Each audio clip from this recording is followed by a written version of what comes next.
ও দুর্গা দেবীর কথা উঠল। মা উভয় অনেক সুখ্যাতি করলেন আর বললেন, দেখো মা, চর খেয়ে রাম নাম অনেকেই বলে, কিন্তু শৈশব হতে ফুলের মতো মনটি যে ঠাকুরের পায়ে দিতে পারে সেই ধন্য। মেয়েটি যেন অনাঘ্রাত ফুল।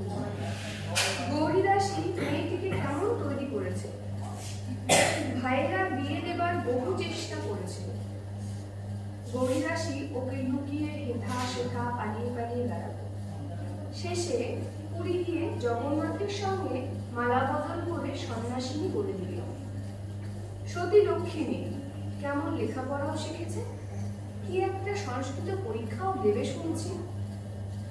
গৌরীমার পূর্বজীবন সম্বন্ধেও অনেক কথা বললেন। তাতে জানল তার জীবনের উপর দিয়ে কম দুঃখ ঝঞ্ঝাট বয়ে যায়নি। কাশীর কথা ওঠাতে বললেন, কাশীতে বেশ ছিলুম গো, আর আমি তোর সঙ্গে করে যদুবংশ সব নিয়ে গিয়েছিলুম মা। একটু পরে 4-5টি স্ত্রীলোক এলো। তারা ডাব ও কিছু অন্য ফল মায়ের চরণ প্রান্তে রাখলেন। একটি স্ত্রীলোক প্রণাম করবার জন্য নিকটে আসবার উপক্রম করলে মা বললেন, ওখান হতেই করো। তারা প্রত্যেককেই মার সামনে 2-4টি পয়সা রেখে প্রণাম করতে লাগলেন। মা পয়সা দিতে বারবার নিষেধ করলেন। তার কিছু উপদেশ চাইতে মা একটু হেসে বললেন, আমি আর কি উপদেশ দেব, ঠাকুরের কথা সব বইয়ে বেরিয়ে গিয়েছে। তার একটা কথা ধারণা করে যদি চলতে পারো তো সব হয়ে যাবে। শ্রী শ্রী মা খুঁটিনাটি অনেক কথা তাদের জিজ্ঞাসা করলেন। তারা বিদায় নিলে মা আমাকে বললেন, উপদেশ নেয় তেমন আধার কই, আধার চাই মা, নইলে হয় না। কথায় কথায় ঠাকুরের ভাগ্নে হৃদয় প্রভৃতির কথা উঠল। 2-1টি কথা হতেই অন্নপূর্ণার মা ঘরে ঢুকতে সেসব কথা চাপা পড়ে গেল। তিনি বললেন, মা, আমি স্বপ্নে দেখেছি তুমি যেন আমাকে বলছো, আমার প্রসাদ খা, তবে তোর অসুখ সারবে। আমি বলছি, ঠাকুর নিষেধ করেছেন আমাকে কারো উচ্ছিষ্ট খেতে। তা মা, আমাকে এখন তোমার প্রসাদ একটু দাও। মা সম্মত না হওয়ায় তিনি খুব জিদ করতে লাগলেন। মা বললেন, ঠাকুর যা নিষেধ করেছেন তাই করতে চাও? অন্নপূর্ণার মা উত্তর করলেন, তাতে ও তোমাতে যতদিন তফাৎ ছিল ততদিন ও কথা ছিল, এখন দাও। মা শেষে তাকে প্রসাদ দিলেন। কিছুক্ষণ পরে তারা বিদায় নিলেন। গৌরীমার ওখান হতে যেতে হবে বলে আমিও একটু পরে বিদায় নিলাম। 5 কি 6 ফাল্গুন 1319 শ্রীমান শোকহরণের সহিত পুনরায় গিয়েছি। সকালবেলায় পূজা হয়ে গেছে দেখেই মা বললেন, এসেছো মা, বেশ করেছো। জয়রামবাটি যাবার দিন বদলে গেছে, 13 নয় 11 ফাল্গুন। কার সঙ্গে এলে? আমি শোকহরণ নিয়ে এসেছি। অনেক দূরে আছি মা, আসবার সুবিধা হয় না। মা শ্রীমানের প্রশংসা করে বলেন, আহা, লক্ষ্মী ছেলে, কত কষ্ট করে নিয়ে এসেছে। জিজ্ঞাসা করলে, জামাই, আমার স্বামী, কেমন আছে? আমি, বড় ভালো নেই মা। কিছুক্ষণ পরে একখানি চিঠির জবাব লিখে দিতে মা বলতে লাগলেন, আর আমি লিখে যেতে লাগলাম। দুপুরে খাওয়া দাওয়ার পর মা একটু বিশ্রাম করছিলেন। এমন সময় কয়েকজন স্ত্রীলোক দর্শন করতে এলেন। মা শুয়ে শুয়েই তাদের কুশল প্রশ্ন করতে লাগলেন। তারা 2-1টি কথার পর বলতে আরম্ভ করলেন, আমার একটি ভালো ছাগল আছে, 2 সের দুধ দেয়, 3টি পাখি আছে, এইসব এখন অবলম্বন। আর বয়স তো কম হয়ে গেল না মা। আমার তখন ঠাকুরের কথা মনে পড়ল, বেড়াল পুষিয়ে মহামায়া সংসার করা। শ্রী শ্রী মা হাহা করে যেতে লাগলেন। আহা, মা আমাদের জন্য তোমাকে কতই না সইতে হয়। এই বিশ্রামটুকুর সময়ও যত রাজ্যের বাজে কথা। বৈকালে বেলায় একটু পড়ে আসতে আমরা বিদায় নেব। গত 11ই ফাল্গুন মা পিত্রালয়ে গিয়েছিল। 1320 সনের আশ্বিন মাসে পূজার পূর্বে কলকাতা ফিরেছে।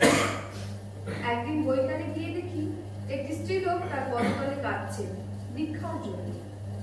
শ্রী শ্রী মা চৌকির উপর বসে আছে। মা সম্পূর্ণ অসম্মত বলেছেন, আমি তো তোমাকে পূর্বেই বারণ করেছি, কেন এলে? আমার শরীর ভালো নয়, এখন হবে না। সে যতই বলছে মা আরো বিরক্তি প্রকাশ করছে। তোমাদের আর কি, তোমরা তো মন্ত্রটি নিয়ে গেলে, তারপর? মেয়েটি তবুও নাচল। উপস্থিত সকলেই বিরক্ত হয়ে উঠলেন। শেষে মা বললেন, পরে এসো। তখন স্ত্রীলোকটি বললেন, তবে আপনার কোনো ভক্ত ছেলেকে বলে দিন। আজ এ পর্যন্ত। এখন পাঠ হবে Ramakrishna mission institute of cultural Golpark থেকে প্রকাশিত আমি মা সকলের মার পরবর্তী অংশ। বিয়ের পর 13-14 বছর বয়সে সারদা দেবী কামারপুকুরে গিয়ে থাকে। শ্রীরামকৃষ্ণ তখন দক্ষিণেশ্বরে সাধনায় মগ্ন। শ্বশুরবাড়ির সঙ্গেই বিরাট হালদার পুকুর। চট্টোপাধ্যায় পরিবার সহ সমস্ত গ্রামের মানুষই প্রয়োজন মেটায় ওই পুকুরের জল। এদিকে ছোট্ট সারদা নববধূ মনে মনে ভাবতেন, কি করে একা একা নাইতে যাব। চিন্তে করতে করতে দেখতে পেতেন 8টি মেয়ে কোথা থেকে যেন উপস্থিত হলেন। সীমাও তাদের সঙ্গে রাস্তা নেমে পড়তে। মেয়েগুলি মধ্যে 4 জন তার আগে, 4 জন তার পিছনে পিছনে চলতেন। আর ভয় করতো না তার। সীমা হালদার পুকুরে স্নান করতেন, তারাও করতেন, আবার বাড়ি ফিরে আসতেন একই ভাবে। সীমা যতদিন কামার পুকুরে ছিলেন ততদিন ওই রকম হতো। তিনি ভাবতেন, মেয়েগুলি কারা? স্নানের সময় রোজ আসেন। তিনি কিন্তু কিছুই বুঝতে পারেননি, তাদের জিজ্ঞাসাও করেননি কোনোদিন। কামার পুকুরে একাকী থাকাকালীন পড়াশোনা করার চেষ্টা করতেন মা। তিনি নিজে বলেছিলেন, কামার পুকুরে লক্ষ্মী আর আমি বর্ণ পরিচয় একটু একটু করত। ভাগ্নে বই কেড়ে নিলে বললে, মেয়ে মানুষের লেখাপড়া শিখতে নেই, শেষে কি নাটক নভেল পড়বে? লক্ষ্মী তার বই ছাড়লে না। ঝিহারি মানুষ কিনা, জোর করে রাখলে। আমি আবার গোপনে আর একখানি 1 আনা দিয়ে বই কিনে আনবো। লক্ষ্মী গিয়ে পাঠশালায় পড়ে আসতো, শেষে আবার আমায় পড়াতো। ভালো করে শেখা হয় দক্ষিণেশ্বরে। ঠাকুর তখন চিকিৎসার জন্য শ্যামপুকুরে। একাকী একাকী আছি। ভবমুখুজ্জেদের একটি মেয়ে আসতো নাইতে।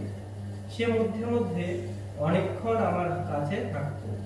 সে রোজ নাইবার সময় পাঠ দিত ও নিত। আমি তাকে শাকপাতা বাগান হতে যা আমার এখানে দিত, তাই খুব করে দিত। পরবর্তীকালে মা রামায়ণ ইত্যাদি গ্রন্থ বেশ পড়তে পারতেন, কিন্তু লিখতে বেশি পারতেন না। মার এই বিদ্যানুরাগ চিরকাল ছিল। নিবেদিতা স্কুলের উদ্বোধন করেছিলেন মা। বলেছিলেন, আমি আশীর্বাদ করছি যেন এই বিদ্যালয়ের উপর জগৎমাতার আশীর্বাদ বর্ষিত হয় এবং এখান থেকে শিক্ষাপ্রাপ্ত মেয়েরা যেন আদর্শ বালিকা হয়ে গড়ে ওঠে। এই স্কুলের ছাত্রীদের প্রতি মার বিশেষ স্নেহদৃষ্টি ছিল। যারা পড়াশোনা করতেন সেই সব মেয়েরা মা বিশেষ প্রশংসা করতেন, এমনকি তাদের ইংরেজি শিখতেও উৎসাহ দিতেন। 19বিংশ শতাব্দীর শেষে একজন অশিক্ষিতা গ্রাম্য মহিলা এমন দূরদৃষ্টি ও উদার মনোভাব সত্যি বিস্ময়কর। কামারপুকুরের ছোট্ট সারদাকে শ্রীরামকৃষ্ণ নানাভাবে শিক্ষা দিয়ে গড়ে তুলতে লাগলেন। তারই মুখাপেক্ষী এই কিশোরীর হৃদয় প্রথমে তিনি ভালোবাসা দিয়ে জয় করে নিলেন, তারপর নিজের অভিজ্ঞতালব্ধ জ্ঞান রাশি তাকে ঢেলে দিতে লাগলেন।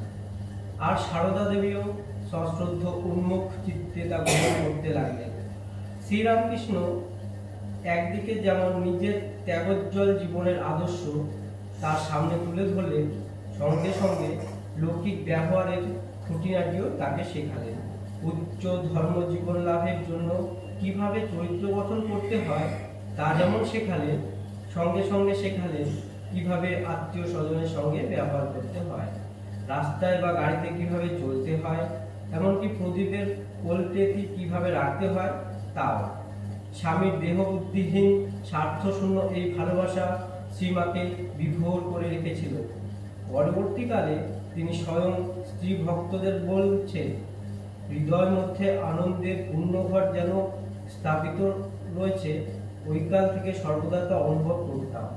সেই ধীর স্থির দিব্য উল্লাসে অন্তর কতদূর পূর্ণ থাকতো তা বলে বোঝাবার নয়। আজকের পাঠ এখানে শেষ।